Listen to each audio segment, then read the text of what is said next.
Hello, good afternoon. Good afternoon. Okay, so my presentation will be all about the events on the recent ISTF, or International Tropical Foresters Conference in Yale University, and a part of it will be a presentation of what I presented there at that conference. So, socio-ecological complexity in tropical forest landscapes, thinking globally and acting locally. So that's a tricky title for some of you, but let me explain this further through the next slides. So we have an illustration here of a human-modified landscape in Southern America, and we have there a patch like mosaic.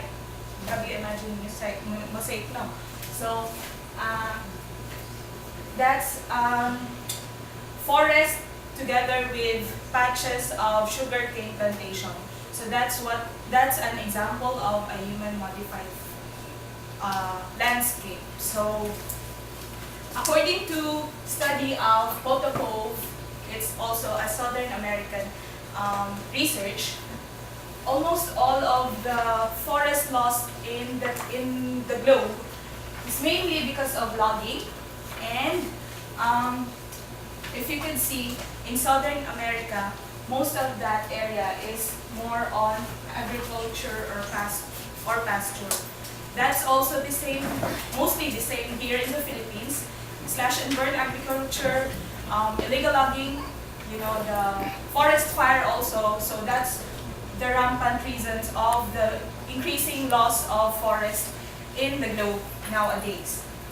So now, here's an illustration wherein ecosystem services, for an example of this is the forest as the above ground biomass, including the carbon stock, the soil, as disturbance proceeds and harvest of forest products intensifies.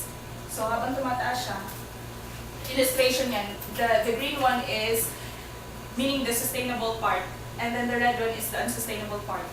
As the ecosystem services increases, and the human-caused modification also increases, nawawala din yung amount ng services na binibigay ng environment for us. So it's inversely proportional. And then, so yan yung recent study conducted also in South America, but it's also global, what we call for this? It's a global event also. Deforestation converts natural landscapes into conservation landscapes.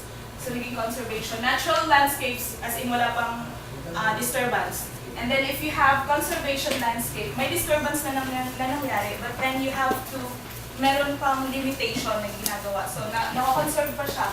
However, if you have to go here pababa, functional landscape, gagamitin na dyan yung different human actions na ginagawa, like road constructions, land use regulation, forest protection, and other. But then, from conservation landscape, pwede siyang mahati into two. Functional landscape and degraded landscape. Ang functional landscape, pwede pa siyang maka-attain ng sustainable forest management, kaya green pa yung color. But then, if you have the red one, unsustainable, degraded landscape, kasi if ever you will have to use the conservation landscape, dalawa din ang patutunguhan niya. You have to use lots of land for example, for urbanization na, or, so dun yun pagpunta sa degraded landscape, or you will not use a lot of land use area kasi gusto nyo nang ibalik sa conservation landscape. So that's the essence of that model. And then now, through the ISTF, Yale, 24th annual ISTF conference, the International Tropical Foresters Conference, they have the theme of attending to socio-ecological complexity in tropical forest landscapes, wherein main objective is to bring together practitioners, academics, and forest users to explore the thought, experiences, and methods used for attending to the complexity of tropical forest landscapes. So it involves not just the natural science studies, it also involves minds of different individuals involved in a certain management plan. So that's why we also have to call it complexity, kasi you will have to involve a lot of people in this certain strategy of forest restoration. So all over the world, they have this Tropical Foresters Association, and mostly dyan sumali sa event na to in order for them to share their thoughts, their knowledge, their experiences on their different areas. So, for example, ako, here in the Philippines, so I shared my experiences in dealing with the management of forest conservation. So, how did I get that idea of joining the ISTF conference? So, I have here LT, Environmental Leadership and Training Initiative. That's the main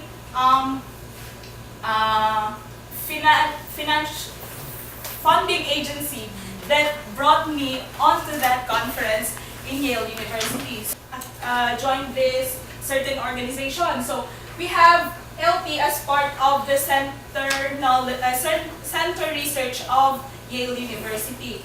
So in collaboration with Yale University and Smithsonian Tropical Research Institute of Panama. So that's the main purpose of their association, of this organization, is empowering people to restore and conserve tropical forests. And their main view also, most of their studies were conducted in neotropics, mostly in South America, and in tropical Asia, wherein Philippines is also involved. And then it's also divided into different areas. And we have field training, online training, and leadership program. For my case, I was able to join the field training when I was just doing my first job at the Visayas State University. Field training there for the so-called reforestation technology, upscaling reforestation technology in the Philippines. So I joined there for 5 days, consecutive days, doing that training funded by LT. So that's it. Another thing is, some of the Filipino who joined the ISTF was also involved on the online training. I think month-long training yan siya, but all free expenses din ng LT. So, and then next, if you were able also to join to both of that trainings, you can also apply for a leadership program. So, ang leadership program, it also deals with doing proposal in your certain project on your site, or if you want to do conservation plans or activities in your area, you can also apply leadership program if you were able to be involved at the 2 trainings of LT. So that's it.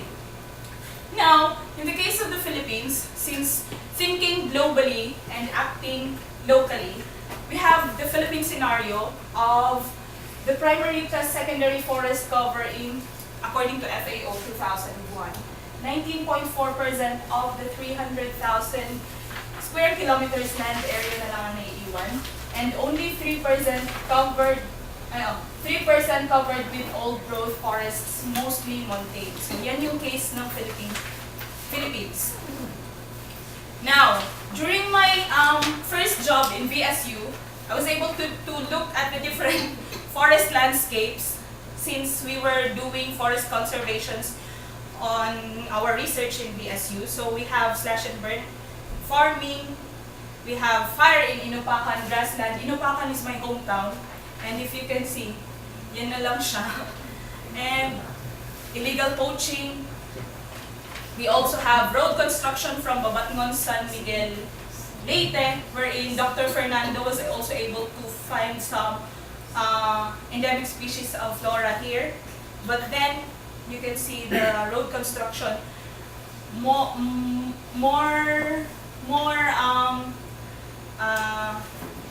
tourists will be coming down in that area because of commercialization ng mga different forest resources daw. Pwede nilang gawing tourist spot daw. So, magro-road construction. And then urbanization, one of the main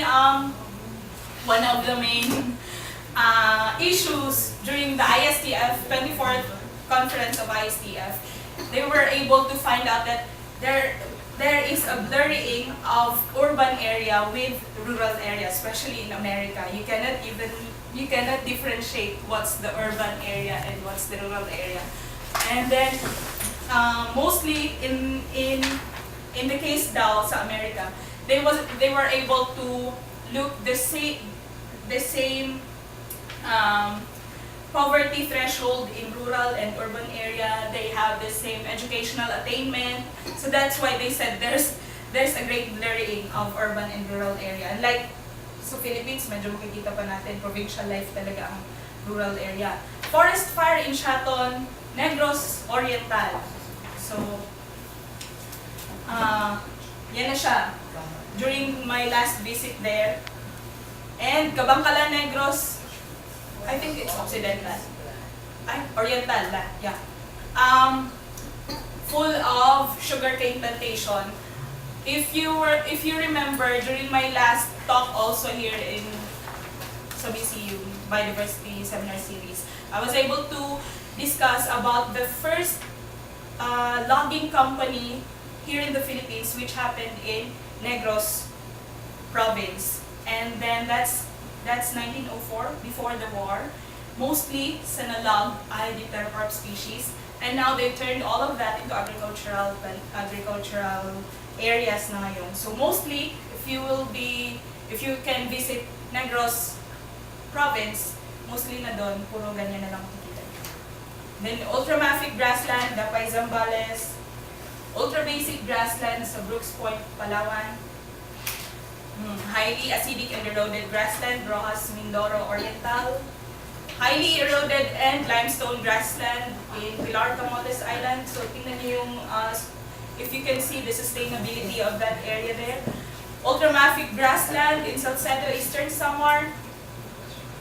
Highly acidic forest land in Compendio, Sultan Kudarat. I think may mga nakabisit doon. Highly acidic and eroded forest land in Mati, Davao Oriental. Magpet, North Cotabato.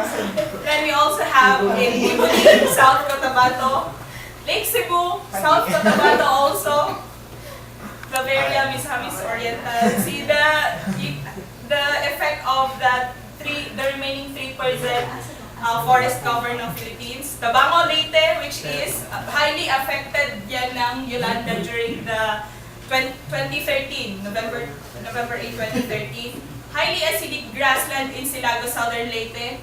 If you can go on the upper side of that area, it's one of the remaining lowland evergreen rainforest. But then, sa baba, yan na lang naiiwan. Philippine government policies, and then they said they have this Executive Order 263 of 1995, which declares CBFM, or the Community-Based Forest Management Program, as a strategy, as the country's national strategy for sustainable forest management. So this type of program is given to a certain PO, or People's Organization, a land of which they will manage for 25 years, and renewable also for another 25 years. But before the CBFM, they have this ISF program, which is the Integrated Social Forestry Program, wherein hindi siya sa PO bibigay. This will be given for a certain individual. A certain land will be given to a specific individual, siguro mga hectare, but then wala na siya ngayon, pumalit ang CBFM. And then, all throughout this report, this topic, we will discuss sustainable forest management. According to Agenda 21, sustainable, kailangan pang matira up until to the next generation. So, let's see sa mga ginawa ng Philippine government kung ganun ba yung nangyari. So we have community-based forest management program. The success of CBFM efforts is hinged on how well the communities have exercised their right not only to participate in forest governance but also to employ their internal cultural resources. So we as researchers, academicians, we didn't even know the knowledge of that specific people there sa PO na nandun sa kung saan may CBFM agreement na binigay towards attaining resource sustainability. So this is tied to the CBFM funders' keen interest in whether or not the current CBFM strategy and related programs are indeed embarking on investing in sustainable forest and forest land management, and two, translating into the reality the benefits promised to the community. Kasi binigyan nga sila ng certain land, however, maa-attain ba kaya nila yung mga pangangailangan nila in terms of livelihood?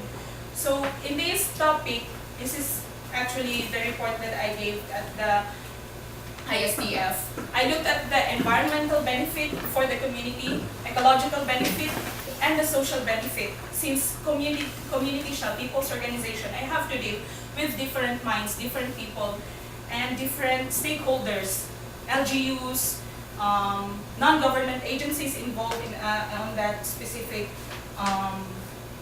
PO. So now, I chose Shenda San Vicente Farmers Association. So they have this CBFM area, 2,236 hectares, divided into 3 parts: multiple use zone, buffer zone, and protected zone. So in 1996, the CSBFA joined with the joint force with the Visayas State University, become the first people's organization in the Philippines to implement the reforestation method, wherein you have to plant native trees on the area where gagawin nila yung reforestation. And used to rehabilitate degrading landscapes, yun yung pinaka-purpose nila, and restore key ecosystem services while providing additional and sustainable sources of livelihood for rural farmers. So they just started with 0.97 hectares of land for rainforestation farming. Pero ginawa nila yon dito sa multiple use zone because rainforestation farming is, before, they call it as an agricultural way also kasi they have to integrate fruit trees, other cash crops on that method of restoring their forest. So, pinakamalaki, protected area, of course. So, ang naging inspiration nila, at the height of the passing tropical storm in Ormoc, 1991 siya nangyari. The heavy downpour overwhelmed the degraded watershed and rushed downstream in the city of Ormoc, which is the largest city in Leyte. Yun yung naging inspiration nila. Because, as what I've asked to them, during the drought season, they were able to experience extreme drought, as in no water. And during intense rainy season, as in super, walang tigil din yung baha. So, in this case, dumating na yung flash flood in 1991. That's their inspiration on protecting their forest resources in the communities of Shenda and Gabas. So starting in the 1980s, farmers in Leyte began to experience problems on that water loss and extreme water condition din pagdating ng ulan. And during 1994, in the year 1994, Dr. Pasencio Milan and Dr. Yosef Margraf were able to hypothesize the more sustainable yung farming ecosystem na gagawin nila, the more closer din daw dapat yung mga species na itatanim nila doon sa area na yun. So that's why before doing the reforestation activity, you will have to take a look at the indigenous species living in that area. Or if hindi nyo na siya makita, you will have to ask the oldest people in that area. They really know what's the living species there before. Kasi some of them were done already. Even in my case, when I was a student, BS ko pa yun, I really don't know Dawaan. I really don't know Batuan. I don't know Dao. I don't know if you also knew it, but it's a native species. But if I'll ask you, who among of you here knows mahogany? Of course, I know most of you knows mahogany, Chimelina, diba? Ipil-ipil. Pero it's very ironic, we didn't even know our native species. And so that's it. The one that I showed to you, recent picture about Inupakan grassland, yung sa my hometown ko. The original, the name of that sitio is Batuan. It came from the word Batuan, yung tree na maasim. I was able to know that tree when I was in Palawan during my 2015 na siya. 2015 ko na nalaman na puno pala ang Batuan, and I never know that. But like, I was very amazed na ganun pala siya. So yan yung nangyari kay Leyte during 2013 Typhoon Haiyan. And as you can see, anong tawag na dyan?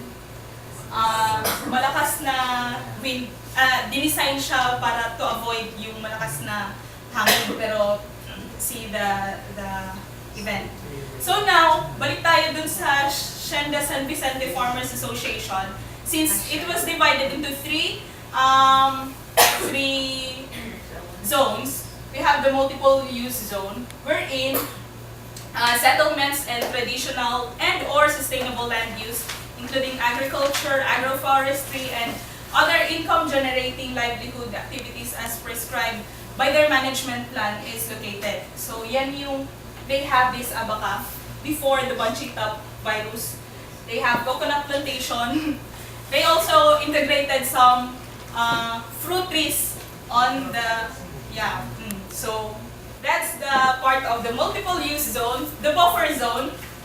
So that's the areas outside the boundaries of and immediately adjacent to protected areas that need special development control in order to avoid or minimize harm to the protected area.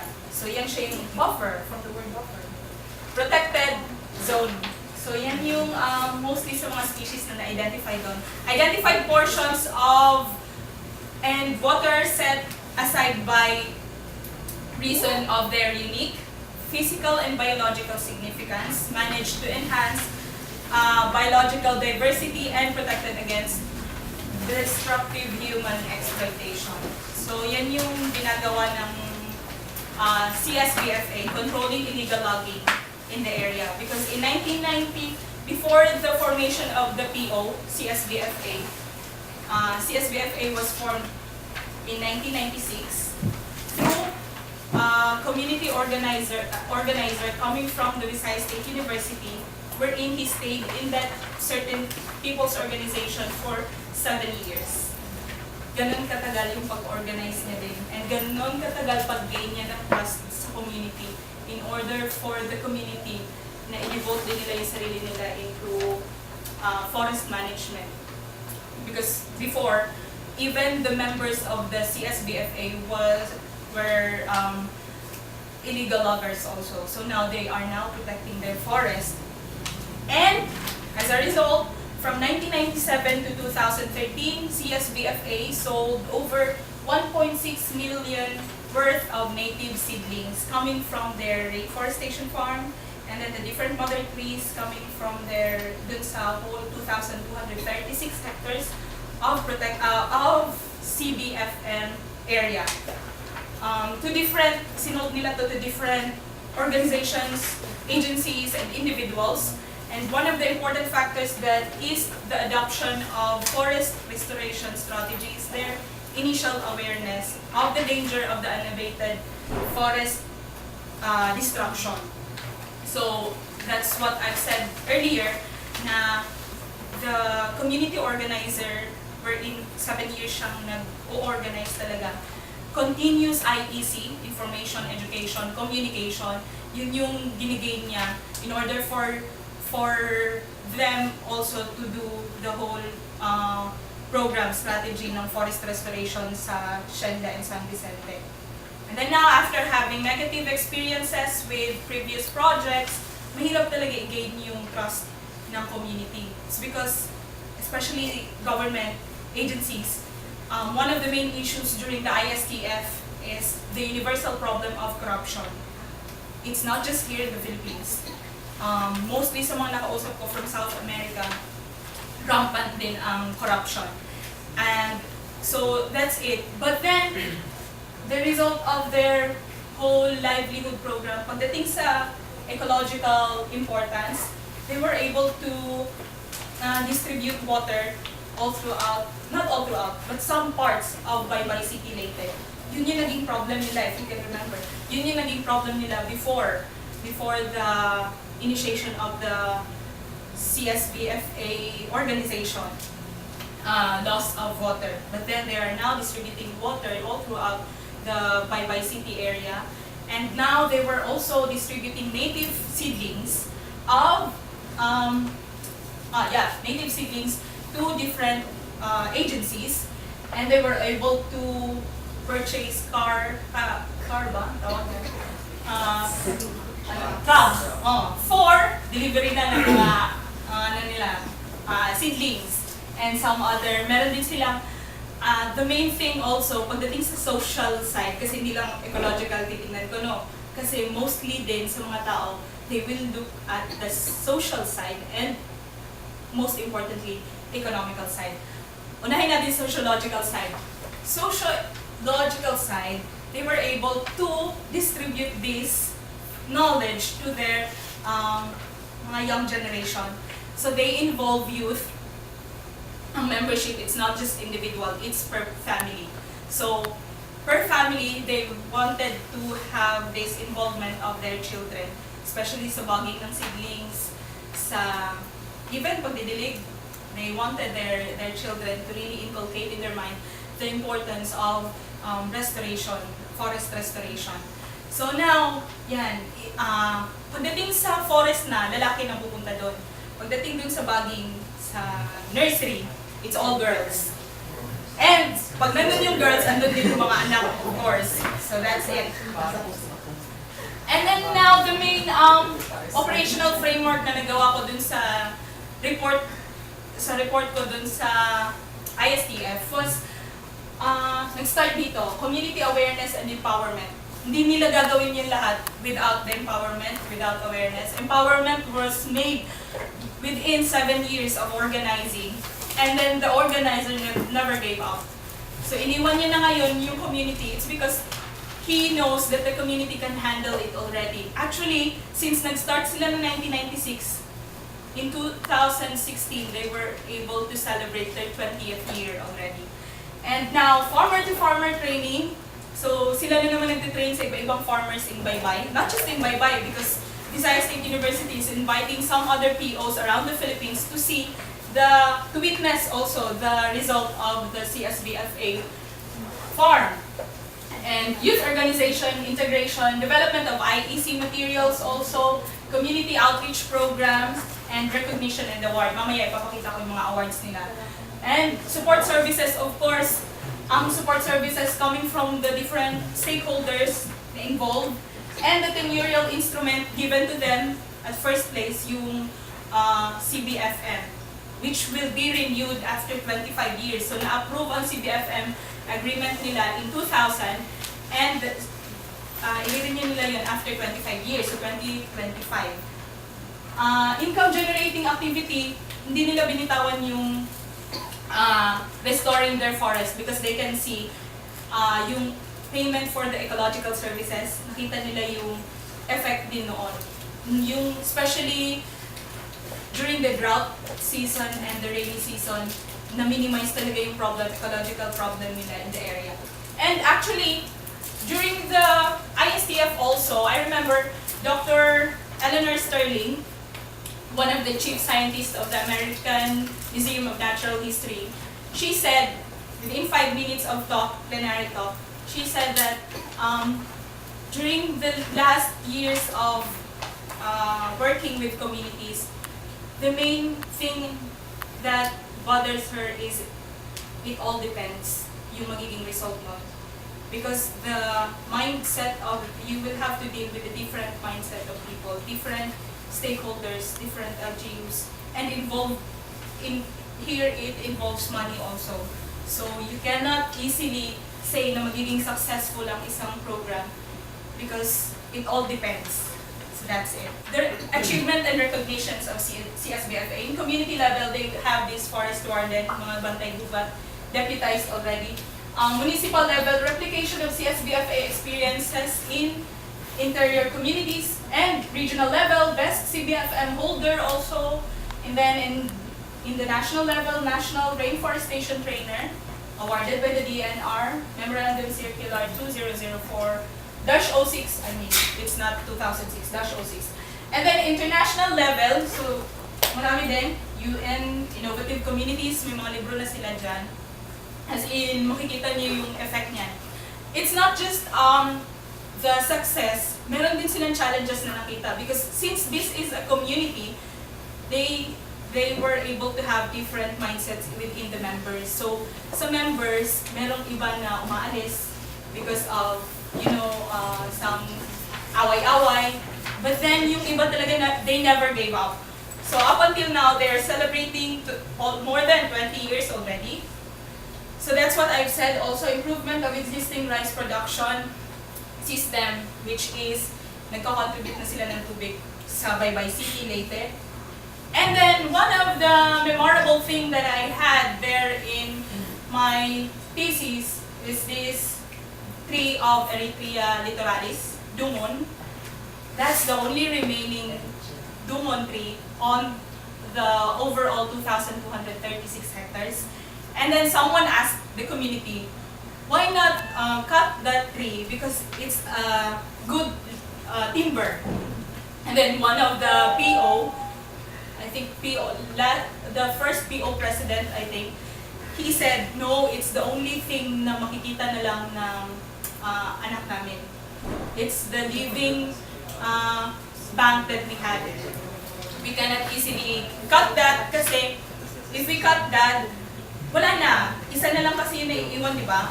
So wala nang makikita yung anak namin. So now, ang ginawa nila, hinintay nila mamunga, and then after flowering, fruiting, they were able to propagate it and have a total of, I think, 400,000 for the seedlings na invest nila. So they were able to save the mother tree, they were able also to propagate it. So they were able also to generate this one to a lot of different agencies kasi binenta nila eh. So the result, yung economical side, nag-increase na naman. So that's it. So during my last talk there sa ISTF, there were some participants approached me. They asked me, that was a very interesting study because you're really communicating with different mindset kasi nga community. But how about, did you ever try to work with an individual? So now, I included here in my presentation an individual named Brene Bendiola, Liptong Woodland. So yan yung collaborator namin sa BSU, which is, nag-iisa lang yan siya, only individual. So it's a different case kasi community yung first, and now ito, individual siya. According to him, I was touched when I saw pictures of trees that are now extinct because human beings are so insensitive. We keep on cutting trees without knowing their importance. Kaya nga yung sinabi ko kanina, nobody knows lawaan in my hometown. They never know lawaan. And it's a sad thing kasi yun yung pinaka-atin eh. And Philippines is a very rich country and we never know that. But then, the case of Tatay Ite Bendiola, Tatay Ite, yeah, we call him Tatay Ite. In 1875, the case of Negros Oriental, since he came from Negros Oriental. 74 years later, 21 years later, 17 years later, see the increasing loss, forest loss in Negros Oriental. And then now, we have only this. And 1992 pa to. So how about today? Since we are helping Negros Oriental in doing reforestation, so let's take a look at Tatay Ite's rainforestation farm. Liptong Woodland before Negros Oriental. Sa Negros Oriental. It's a 1 hectare area wherein dun sa gitna, yun yung bahay niya. And then, during that time, nagalit yung asawa ni Tatay Ite. Kasi nga, why plant these trees? Eh, matagal tayong magkakapera niyan. We cannot easily harvest that trees kasi timber nga yung iniisip. You know, the mindset of people. We are always thinking of the economical side without thinking of the ecological side. Hindi siya nagiging balance eh. But now, year 1, 2006 kasi, 2004, Tatay Ite Vendiola was able to join a rainforestation training at the Visayas State University in 2004 and then was inspired to see the case of Sienda San Vicente Farmers Association also. So now, sabi niya, okay lang yun, community sila, kahit ako lang mag-isa kakayanin ko. That's the mindset of Tatay Ite. And then, even before, Tatay Ite was a slash and burn farmer. Yeah. He never finished his high school degree, high school niya. He never finished his high school because of the war na din and yun pang martial law. So nagka-conflict na, sabi niya, I really wanted to study but then I can't. So yung passion niya in joining with malapit siya sa Siliman University kasi Dumaguete. So yun yung passion niya in really working for the forest, dyan nag-start. So, in year 2, lumalaki na yung seedlings. And in year 3, 2008, we really documented it. And in year 4, 2009, mostly dyan ay Deuterocarp. Actually, this one is Asherea almond.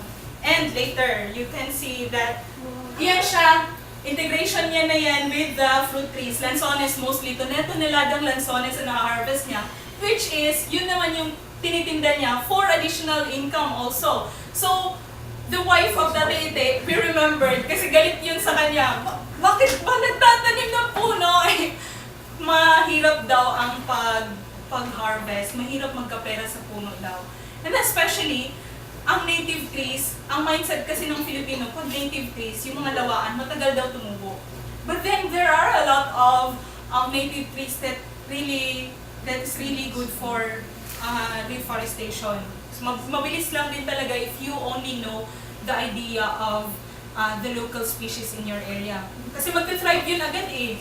If you can remember the Bohol man-made forest, it's a silent forest. And all of that trees planted there are mahogany. And if you can see that, walang bird